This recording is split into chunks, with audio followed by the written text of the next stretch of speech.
Video pertama ini kita akan membahas tentang bagaimana proses penciptaan Nabi Adam dan Siti Hawa, apa motivasinya, sampai bagaimana mereka diturunkan dari surga. Tonton terus videonya, jangan lupa bantu channel ini berkembang dengan menekan tombol like, subscribe, komen, dan share. Semoga kita semua dijadikan orang-orang yang bersyukur. Maha suci Allah yang telah menciptakan langit dan bumi dalam 6 masa. Hal ini mengajarkan kita untuk bersabar dan tekun dalam mengerjakan sesuatu. Karena jika Allah menghendaki, maka Allah bisa saja menjadikan langit dan bumi dalam sekejap dengan firman-Nya kun fayakun. Setelah Allah menciptakan bumi dengan gunung-gunungnya, lautan-lautannya, tumbuh-tumbuhannya, menciptakan langit dengan mataharinya, bulan dan bintang-bintangnya yang gemerlapan, menciptakan malaikat-malaikatnya, maka tibalah kehendak Allah untuk menciptakan sejenis makhluk lain yang akan menghuni dan mengisi bumi, memeliharanya, menikmati tumbuh-tumbuhannya, mengelola kekayaan dan berketurunan sepanjang masa yang telah ditakdirkan untuknya. Ketika Allah mengumumkan kepada para malaikat akan kehendaknya menciptakan makhluk lain, mereka khawatir kalau kehendak Allah menciptakan makhluk yang lain itu disebabkan karena kelalaian mereka dalam beribadah dan menjalankan tugas, atau karena pelanggaran yang dilakukan tanpa mereka sadari. Mereka pun mengklarifikasi hal itu kepada Allah dengan berkata, "Wahai Tuhan kami, untuk apa Tuhan menciptakan makhluk lain selain kami? Padahal kami selalu bertasbih, bertahmid, melakukan ibadah dan mengagungkan nama-Mu tanpa henti-hentinya. Sedangkan makhluk yang akan Engkau ciptakan dan turunkan ke bumi itu niscaya akan bertengkar satu sama lain. Mereka akan saling bunuh-membunuh, berebutan menguasai kekayaan alam yang terlihat di atasnya dan terpendam di dalamnya, sehingga akan terjadilah kerusakan dan kehancuran di bumi yang telah Engkau ciptakan." Lalu Allah berfirman menghilangkan kekhawatiran para malaikat itu, "Aku mengetahui apa yang tidak kamu ketahui, dan aku sendirilah yang mengetahui hikmah penguasaan Bani Adam atas bumiku. Bila nanti aku telah menciptakannya dan meniupkan ruh kepadanya, bersujudlah kalian di hadapan makhluk baru itu sebagai penghormatan dan bukan sebagai ibadah. Ya, sebagai sujud penghormatan, bukan menyembah, karena Allah melarang hambanya menyembah kepada sesama makhluknya." Kemudian diciptakanlah Adam oleh Allah dari segumpal tanah liat yang kering dan lumpur hitam yang dibentuk. Setelah disempurnakan bentuknya, ditiupkanlah roh Tuhan ke dalamnya, dan berdirilah ia tegak menjadi manusia yang sempurna. Mari kita lihat lebih rinci proses penciptaan Nabi Adam alaihissalam.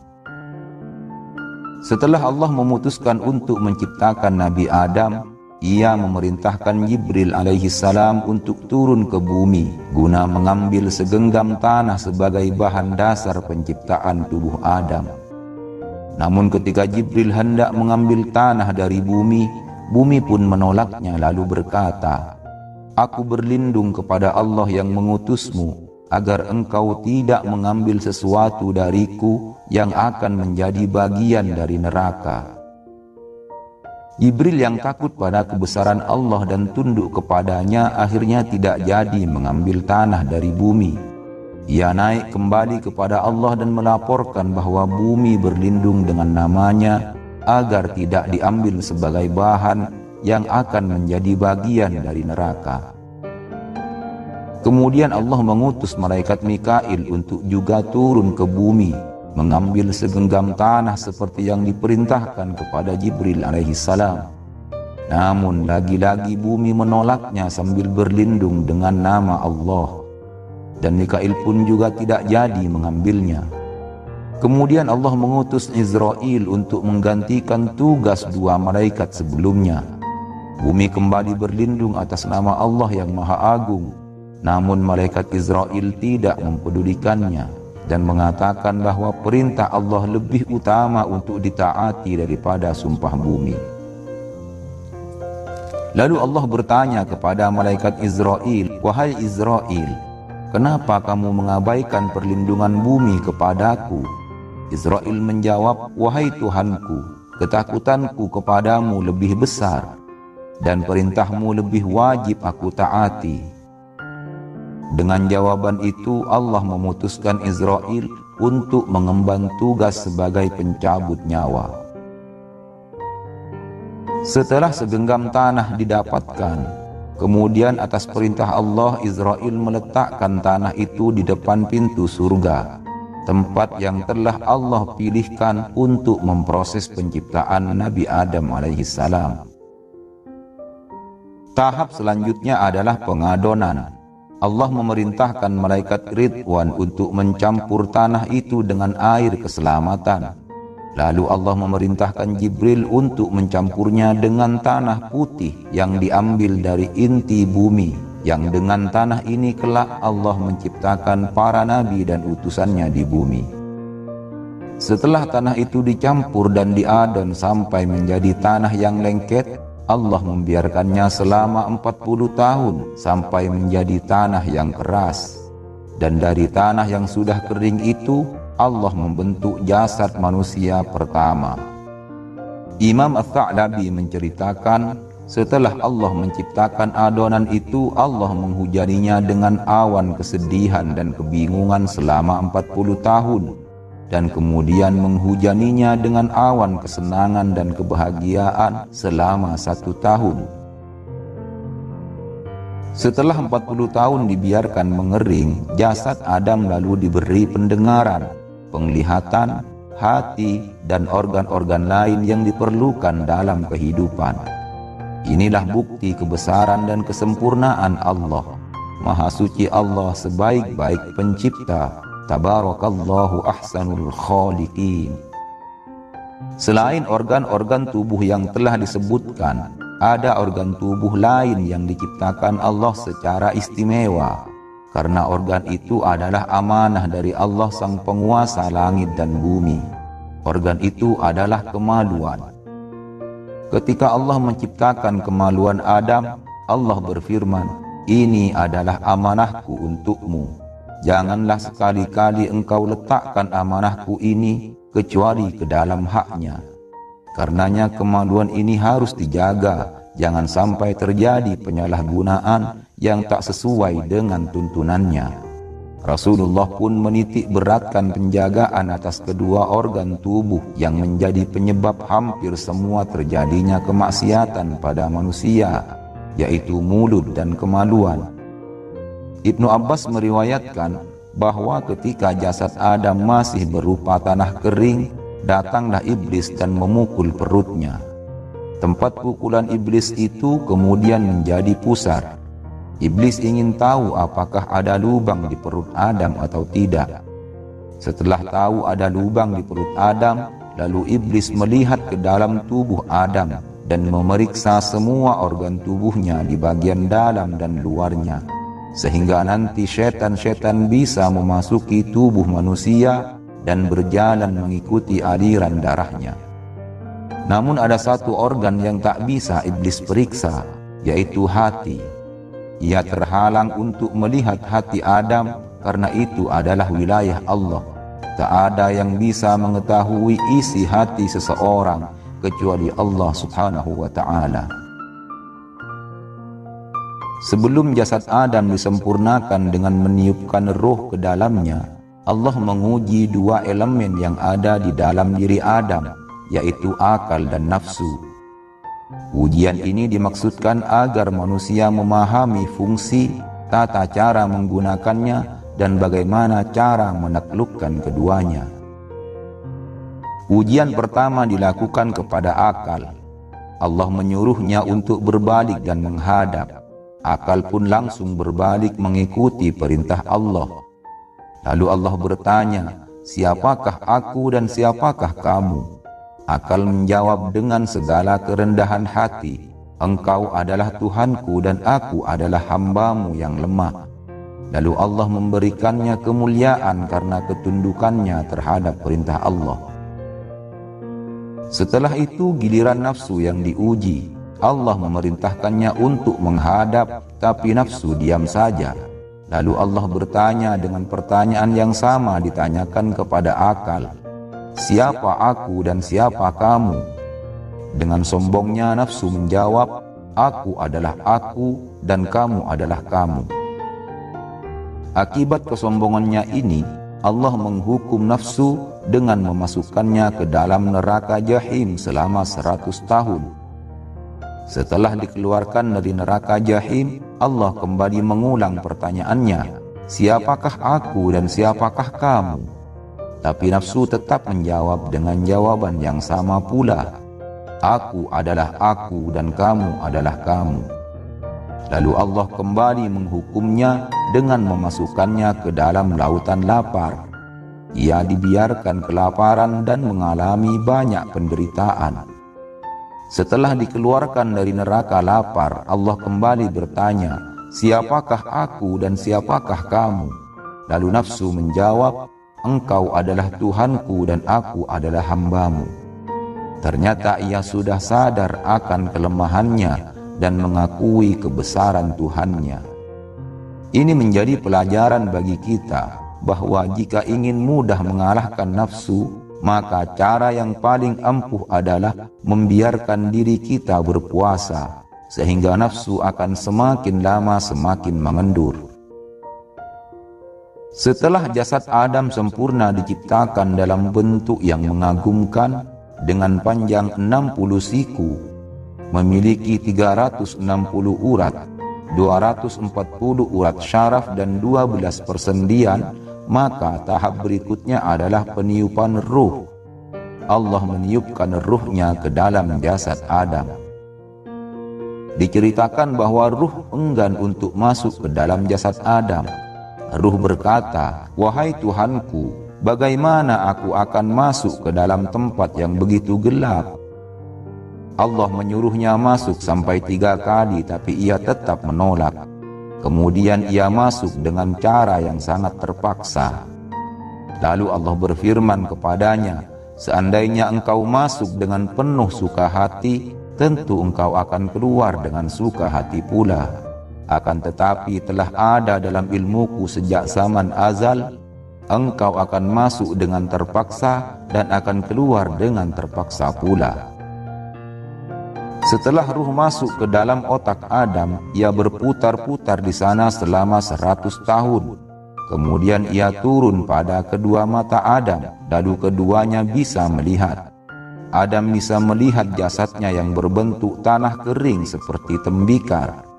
Kemudian ruh turun ke kedua lubang hidung Adam, lalu ia bisa menghirup udara, bernafas dan bersin.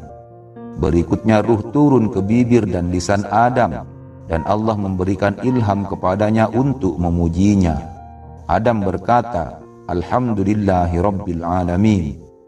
Allah menjawab, Yarhamuka Rabbuka ya Adam.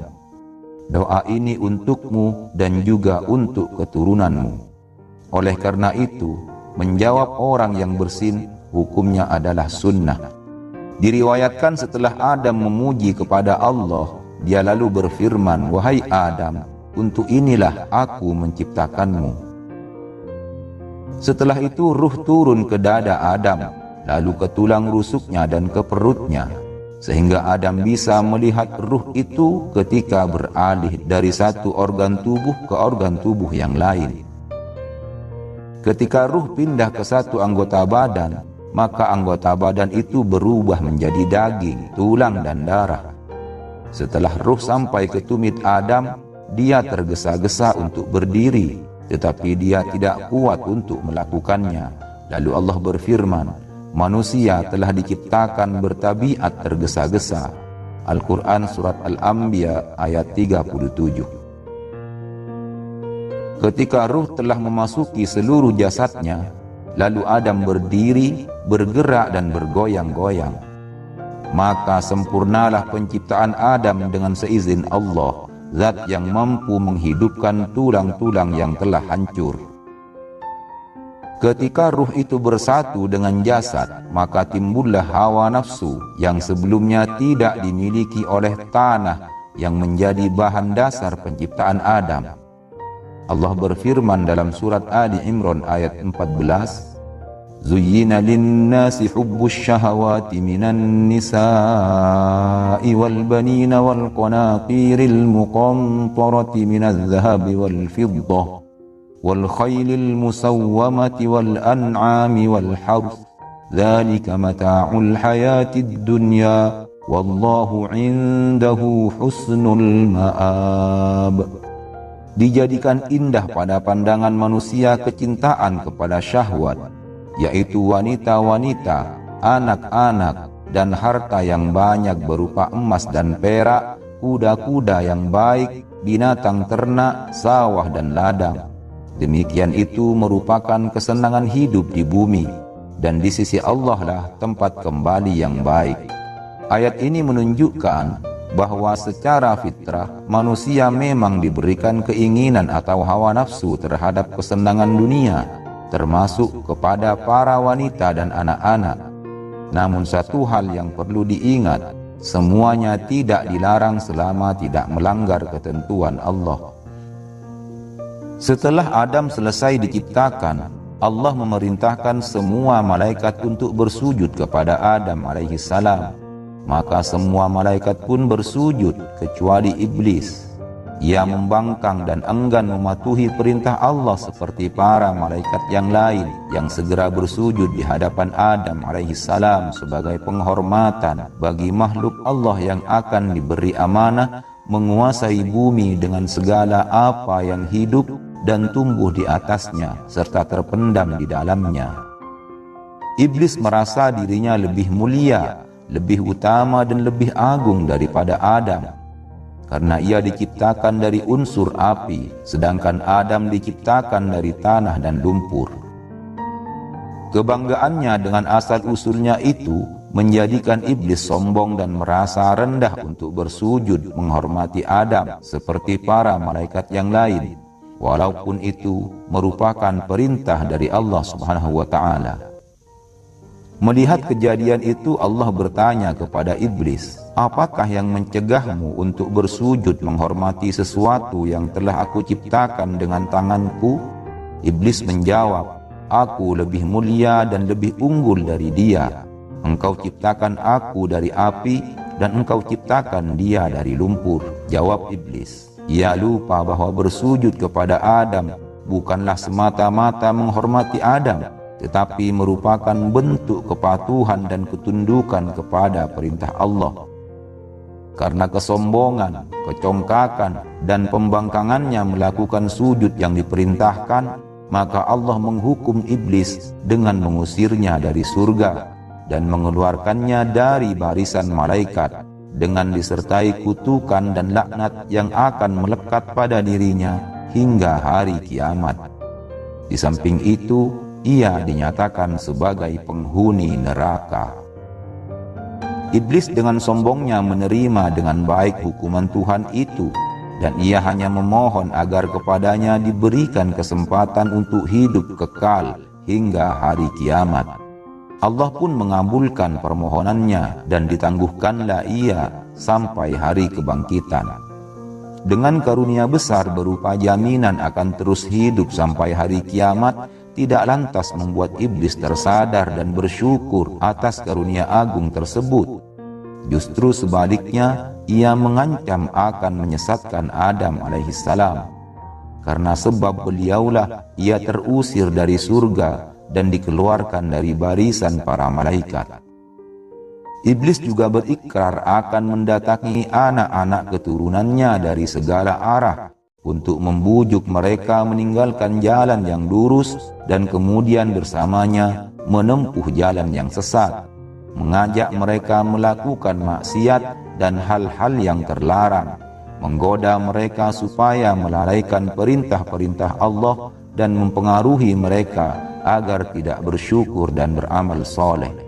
Semoga kita diselamatkan dari godaan dan tipu daya iblis dan pasukannya. Amin ya rabbal alamin. Kemudian Allah berfirman kepada iblis yang terkutuk, "Pergilah engkau bersama pengikut-pengikutmu yang semuanya akan menjadi isi neraka jahanam dan menjadi bahan bakar di dalamnya. Engkau tidak akan berdaya menyesatkan hamba-hambaku yang telah beriman kepadaku dengan sepenuh hatinya dan memiliki akidah yang kuat yang tak akan tergoyah oleh rayuanmu. Walaupun engkau menggunakan segala kepandaianmu menghasut dan memfitnah."